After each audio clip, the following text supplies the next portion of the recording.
Assalamualaikum warahmatullahi wabarakatuh. Apa kabar sahabat? Mudah-mudahan kita selalu dalam lindungan Allah Subhanahu wa Ta'ala.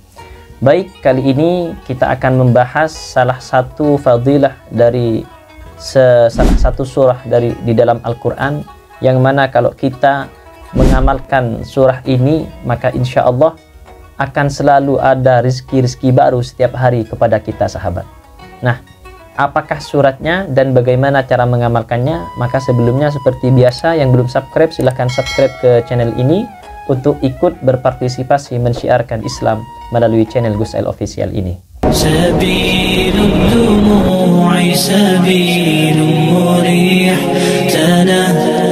Baik sahabat, langsung saja keterangan ini saya ambil dari kitab Kaifa Takunu Ghaniyan, di mana kitab ini dikarang oleh Al-Habib Muhammad bin Alwi bin Umar Al-Aidrus. Kitab ini insya Allah sangat berguna sekali bagi kita yang tengah berjuang untuk mencari rezeki sahabat. Nah, sekarang kita akan membahas mengenai fadilah dari surah Thaha sahabat. Salah satu surah di dalam Al-Quran yang sangat banyak fadilahnya kalau kita mau mengamalkannya. Disebutkan di sini, man wadhabah ala qiraatiha, barang siapa yang mengistiqomahkan, membiasakan membaca surah Thaha tersebut, inda tulu'il fajri, ketika hendak terbitnya fajar sahabat, alias di pagi hari ini sahabat ya, kulla yaumin, setiap hari. Maka barang siapa yang membiasakan membaca surah Thaha setiap hari, disebutkan di sini fa'aqallu ma yura min barakatiha, paling tidak atau paling sedikit, minimal orang yang membacanya tadi akan ditampakkan oleh Allah, diperlihatkan oleh Allah barokah dari surah Thaha tersebut sahabat. Jadi akan diperlihatkan hari itu juga, kata musannif di sini. Annahu yadkhulu fi dzalikal yaum rizqun jadidun.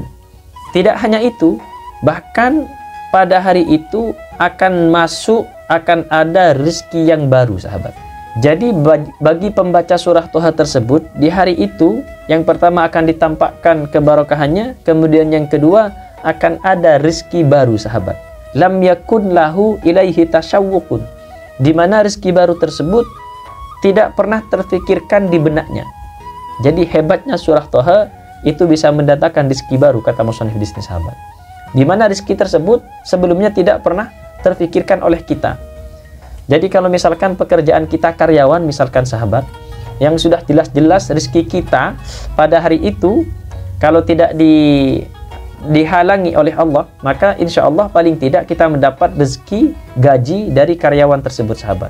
Nah, kalau kita membaca surah Thaha, kata musannif di sini, maka akan ada rezeki baru yang tidak terfikirkan, alias rezeki di luar gaji tersebut sahabat. Kira-kira pengertiannya seperti itu.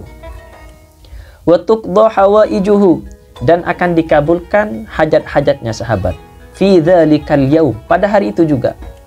Kalau kita punya hajat, mohon maaf ini dalam tanda kutip, mungkin hajat-hajat yang kecil itu akan dikabulkan oleh Allah pada hari itu juga. Wa talinu lahul qulub, dan akan dilembutkan hatinya oleh Allah. Wa yunsaru 'alal a'da, dan akan ditolong dari musuh-musuhnya. Kalau punya musuh misalkan nantinya akan dicegat, naudzubillah, ataupun akan dizalimi, maka oleh Allah akan ditolong kalau di pagi harinya itu membaca surah Thaha sahabat. Walaha minal fadli ma la yuhsa, dan masih banyak lagi keutamaan-keutamaan dari surah Thaha yang tidak terhitung. Walamma nazalat, ketika surah Thaha ini diturunkan sahabat, qalat al malaikatu, maka para malaikat berkata, tuba li khalqin nazalat alaihim hadhis surah, beruntunglah, kata para malaikat, bagi makhluk-makhluk yang diturunkannya surat ini sahabat. Kepada siapa surah Thaha ini diturunkan? Maka tentunya kepada umat Nabi Muhammad SAW. Maka kata para malaikat secara tidak langsung, beruntunglah bagi umat Nabi Muhammad SAW yang diturunkan surah Thaha ini sahabat. Karena begitu banyak memang fadilahnya. Kalau kita persempit lagi, kalau kita detailkan lagi, maka beruntunglah orang-orang yang bisa mengamalkan surah Toha ini secara istiqomah, sahabat. Maka bagi yang ingin mengamalkan, kami persilahkan. Ini langsung kita ambil dari salah satu kitab Kaifa Takunu Ghaniyan yang memang khusus untuk para pejuang rezeki, sahabat. Dan tentunya orang yang mengamalkan dengan tidak itu beda, sahabat. Orang yang mengamalkan suatu apapun, apalagi yang memang telah ada keterangannya seperti ini, maka pasti akan berbeda dari orang-orang yang tidak mengamalkan, sahabat. Mudah-mudahan kita bisa mengamalkan dan kita bisa mengambil barokah dari surah Toha ini, sahabat.